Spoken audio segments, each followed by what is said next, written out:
আসসালামু আলাইকুম প্রিয় দর্শক, আপনাদেরকে স্বাগতম। আমি এখন রয়েছি ঈশ্বরদী প্রো মার্কেটে। প্রো মার্কেটের অবস্থা বাজারে আপনারা দেখছেন, এই প্রো মার্কেটে ক্রেতা শূন্য, বিক্রেতাদের মাথায় হাত। আপনারা দেখেন পুরো টু মার্কেটে কোনো ক্রেতা নাই। একটি টুপির দোকানের সামনে আছে, আপনারা দেখতে পাচ্ছেন। এখানেও ঈদে যে টুপির বেচা বিক্রি, আতর টুপি বেচা বিক্রি হবে প্রচুর পরিমাণ, সেটাও কিন্তু নাই। মার্কেটের সামনে কোনো ভিড় নাই, ক্রেতা খুবই কম। আপনারা দেখতে পাচ্ছেন, আমরা পুরো মার্কেটটা ঘুরে ঘুরে আপনাদের দেখানোর চেষ্টা করব, আপনারা দেখতে থাকেন। আর একজন দোকানদার কি বলে সেটাই আমরা এখন এই ভিডিওর মাধ্যমে দেখাবো, দেখতে থাকেন।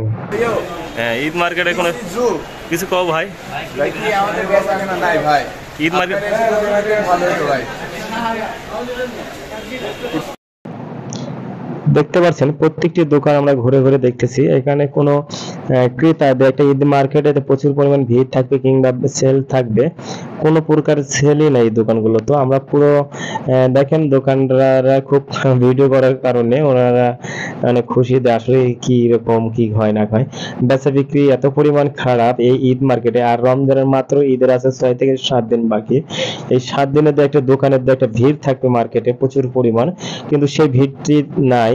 পুরো মার্কেটটাই ফাঁকা। আপনারা দেখছেন এটা পুরো মার্কেট। এই যে দেখেন, এক ভাই বলতেছে, ভাই আমাদের কাছে বিক্রি নেই, একটু দোকানের নামটা দিয়ে একটা অ্যাড দেন। যাই হোক, আমরা দোকানটা দেখালাম। এটা হলো ঈশ্বরদী প্রো মার্কেটের যেটি দোকান। আপনারা দেখতে পাচ্ছেন ভাইয়ের অনেক সুন্দর কিউট হাসি। ভাই দোকানটা দেখতে পাচ্ছেন, অনেক সুন্দর সুন্দর ডিজাইনের এখানে শার্ট প্যান্ট গেঞ্জি টি শার্ট পাওয়া যায়। তারপরে আমরা অন্য অন্য দোকানে ঘুরে ঘুরে আপনাদের দেখাবো পুরো মার্কেটটার কি পরিস্থিতি। আসলে ঈদের 6 দিন মানুষের পকেটের টাকা না থাকলে আসলে বোঝা যায়, মার্কেটে আসলে বোঝা যায় বর্তমান মানুষের কি পরিস্থিতি, মানুষের কি অবস্থা, এই বর্তমান পরিস্থিতি। তারপরে আমার এক মামুর দোকানে আসলাম। মামুর দোকানে একটু 2-4টা কাস্টমার আছে। যাই হোক, এই মার্কেটে কোনো কোনো ক্রেতাই নাই, একবারে মার্কেট ফাঁকা। তারপর আমরা আরেকটি মার্কেটে যাবো ঈশ্বরদীতে, সেটা আপনাদের দেখানোর চেষ্টা করছি। আপনারা দেখেন, আসলে বর্তমান মানুষের যে পরিস্থিতি, মানুষের ইনকামের থেকে খরচটা অনেক বেশি। বিশেষ করে রমজান মাসে মানুষের ইনকাম থেকে খরচ পর্যাপ্ত পরিমাণ বেশি, মানুষের সংসার চালাতে হিমশিম খায়। তাহলে মার্কেটটা করবে কিভাবে? আসলে কেনাকাটা করা মানুষের খুবই বর্তমান চরম অবস্থার ভিতরে মানুষজন।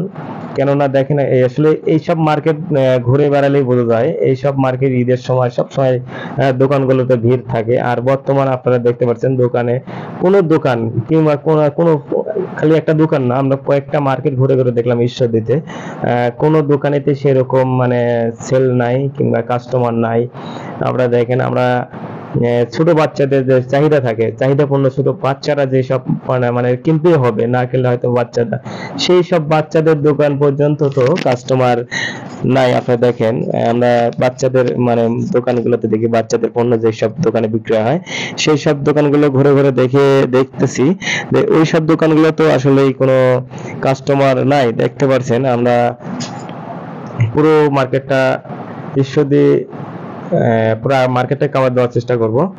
আমাদের ভিডিওটি আপনারা দেখলে অবশ্যই পুরো ঈশ্বরদী মার্কেটটা দেখতে পারবেন। আসলে মানুষ রমজান মাসে যে পরিমাণ একটা খরচ, খাবার দাবার একটা চাহিদা আসে, সারাদিন না আসা থাকলে অবশ্যই রমজান মাসে একটু ঘুরতে হয়, ভালো মন্দ খাইতে হয়। এটা আপনারা অবশ্যই, যেহেতু সারাদিন না খাওয়া থাকলে অবশ্যই সন্ধ্যা রাতে যাই খাই না খাই কেন, ভোর রাত্রে কিন্তু একটু ভালো খাইতে হবে, এটাই আমাদের আসলে আর রমজান মাস বলতেই আসলে খাওয়া দাওয়ার আয়োজন, সবসময় ভালো মন্দ থাকতেই হবে। আমরা এখন পুরো দেখেন আরেকটি মার্কেটে চলে আসলাম, সেটা হচ্ছে দেখেন বাচ্চাদের মার্কেট। এটা বাচ্চাদের পাঞ্জাবি দোকান একটা দেখেন, পাঞ্জাবি দোকানে কোনো প্রকার কাস্টমার নাই। ঈদ মানে তো পাঞ্জাবি টুপি থাকতেই হবে, কিন্তু পাঞ্জাবি টুপি মার্কেটেও পাঞ্জাবি টুপি নাই। দেখেন নাই, কাস্টমার নাই। তারপরে আমরা একটু সিঁড়ি দিয়ে ওটা দোতলায় যাওয়ার চেষ্টা করছি। দোতলা মার্কেটগুলোতে কি অবস্থা সেটা আপনাদের ঘুরে ঘুরে দেখাবো। আমরা এখন দোতলায় দেখেন চলে আসলাম। এখানে একটা সাইনবোর্ড দেখতে পাচ্ছেন, সতর্ক মানে ফায়ার সার্ভিসের। তারপর আমরা দোতলা এসে দেখি, দোতলা তো কোনো প্রকার কাস্টমার নেই, একবার দোতলাতে আরো ফাঁকা, নিচে তাও দুই একটা মানে কাস্টমার দেখা যাচ্ছিল দোকানগুলোতে। দোতলায় এসে দেখি আরো কোনো কাস্টমার নাই, একবার পুরো দোকান ফাঁকা। আসলে দোকানদাররা এখন কি করে জানেন, মোবাইল দেখা, ফ্রি ফায়ার খেলা, আর মোবাইল দেখা ছাড়া কোনো কাজ নাই বর্তমান দোকানদারে। একটা দুটো কাস্টমার যদি আসে, তাদেরকে কিভাবে আপ্যায়ন করবে এটা তারা বুঝতে পারে না। তাদেরকে কি পরিমাণ মানে বোঝাতে হয় বর্তমান কাস্টমারের এত পরিমাণ কাস্টমার না থাকার কারণে। কিছুদিন আগে আমরা বগুড়াতে গিয়েছিলাম, আসলে বগুড়াতে মার্কেটে এরকমই ফাঁকা ছিল, মানে শুধু বাচ্চাদের মার্কেটটাতে একটু কাস্টমার অনেক ভিড় ছিল। তাই এখন আমরা দেখতে পারলাম ঈশ্বরদীতে তাও নাই। দেখেন একটা বাচ্চা ঘুরে ঘুরে পুরো মার্কেটটাতে একটাই দুটো বাচ্চা দেখলাম, দেখেন এই যে, তাছাড়া দু চারটা বাচ্চা, তাছাড়া এরকম কোনো মার্কেটে কোনো কাস্টমার নাই বলতে একবার নাই, যেটা আসলে মানে কপালে হাত। কেউ কপালে হাত দিয়ে, কেউ গালে হাত দিয়ে, কেউ মাথায় হাত দিয়ে বসে আছে মার্কেটের দোকানদাররা। এই পর্যন্তই। দেখেন জুতার মার্কেটেও একই অবস্থা। একটা জুতার দোকান দেখালাম, একটি ভালো একটা ব্র্যান্ডের শার্টের দোকান দেখালাম, তারপরে একই অবস্থা মার্কেটগুলোতে এরকম। আসলে মানে আমি আমার দোকানদারা বলতেছে, যাদের সাথে আমি কথা বলে দেখলাম, ওনারা বলতেছে এরকম মার্কেট খারাপ, মানে বেচা বিক্রি খারাপ এই ঈদে কোনো বছরে আমরা এরকম হতাশ হইনি, এত খারাপ বেচা বিক্রি হয়, আমরা হতাশ। আসলে দোকানদারা অনেক হতাশ এবারের বেচা বিক্রি না থাকার কারণে।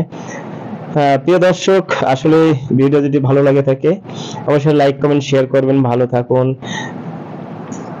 আমরা শেষ পর্যন্ত এখন মার্কেটের বাইরে আমরা ঘুরে ঘুরে দেখতেছি, আসলে মার্কেটের বাইরে রাস্তার উপরে, তারপরেও কিন্তু রাস্তা তো এরকম, রাস্তা সবসময় জ্যাম লাগিয়ে থাকে, সে জ্যামটাও নেই এখন দেখতে পাচ্ছেন। পুরো মার্কেটের উপরও মানে মার্কেটের বাইরে রাস্তায় অনেক সময় জ্যাম থাকে, রিক্সা ভ্যানে গাড়িতে, সে জ্যামগুলো নাই। প্রিয় দর্শক, আজকে ভিডিও এই পর্যন্ত। অবশ্যই ভিডিওটি ভালো লাগলে লাইক কমেন্ট শেয়ার করবেন এবং ইউটিউব চ্যানেলটি সাবস্ক্রাইব করতে ভুলবেন না। ভালো